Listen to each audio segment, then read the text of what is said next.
I miss the Drake that was rapping but for the rappers. I miss the Drake that when he dropped, the rappers hit him. Not these little kids. I don't give a about you and Kai Cenat. That's going to sound like hate. It is. It's not hate. It's not hate. It is. It's not hate. Go find some niggas your fucking age. Hang out with them. Get some of that sauce. That's not what keeps you. That's what keeps you popping. These kids. That's not what keep you popping. And if that's the game he playing, I gotta play this game. All the older streaming music and buying it, Joe. No, dog. All that y'all saying for me applies to the field. I have long before called this the golden child. Different set of rules apply. Correct. He's him. He is not one of them that y'all telling me about. I don't hold him there. Dog, this album is going to be the most streamed album in Spotify history. Cole is the only one. What is the last memorable hook you've heard from Drake? And I'm not trying to. That's my man. But I want to open up the discussion.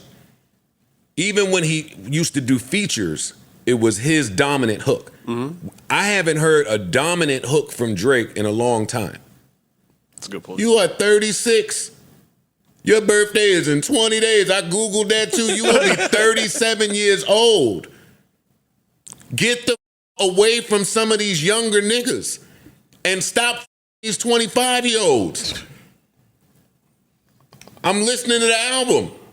Yo, it's Big Ant, the spokesman, man. We back. Another edition of Urban Politicians TV, UPTV. Make sure you stay on your pivot at all times, man. Had to come tap in, and it's been a pretty interesting day on the internet today, to say the least, ever since a few clips from Joe Budden podcast went viral of him giving critiques on Drake's new album, For All the Dogs. And I'm at a link in the description from episode 664 so you can get the full context of what Joe Budden had to say in its entirety, because it's mostly been clips that's going up, and he did say a lot more about how he felt about the album and everything like that.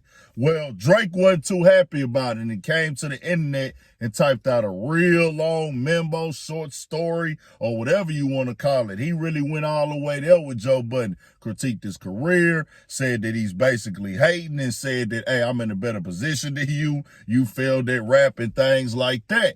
That was Drake's response. Well, now Birdman has caught wind of it. First, he went at Drewski, and they've been having like a little back and forth that seems like they just having fun and everything like that there. But then he spoke on Charlemagne and said, I think you mean good, and I respect you, even though we had our difference, but I respect you. At C to God, but respect at Champagne Poppy, at Cash Money Official.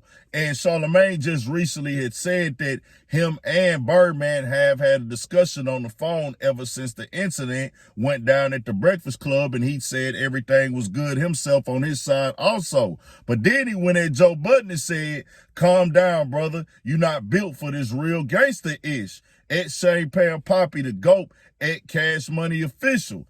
And I'm going to tell you like this, bro. I don't know how much of this is Birdman saying, you know what? I'm going to go and play the internet game with everybody one time. Him and Charlemagne, they talked on the phone and said they was good, but Charlemagne just had the little issue with Drake online that went back and forth. And then the Joe Budden stuff that popped off today that Drake was not happy about at all. And when it comes to these albums, bro, niggas going to have their critiques. Drake is one of the most popular artists in the world. But I tell you like this, bro.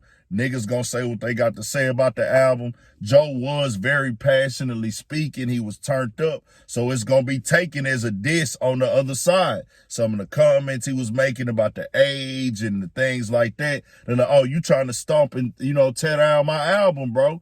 The album just dropped, ain't been out the whole weekend yet. So I know why nigga would kind of be offended about it, just keeping it all the way 1,000.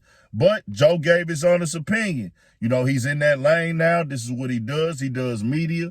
And really, he kind of putting more light on the album. People are going to go listen to it even more now. It was going to already be the #1 stuff on the market. But with Joe critiquing it even more, it's creating more conversation about it and everything. And these opinions are going to be subjective and everything. Joe did say, hey, man, I rock with Drake. And it's like he really saying I hold Drake up to a higher standard than what he been producing lately, saying, hey, bro, the expectations is high on Drake for me and everything like that.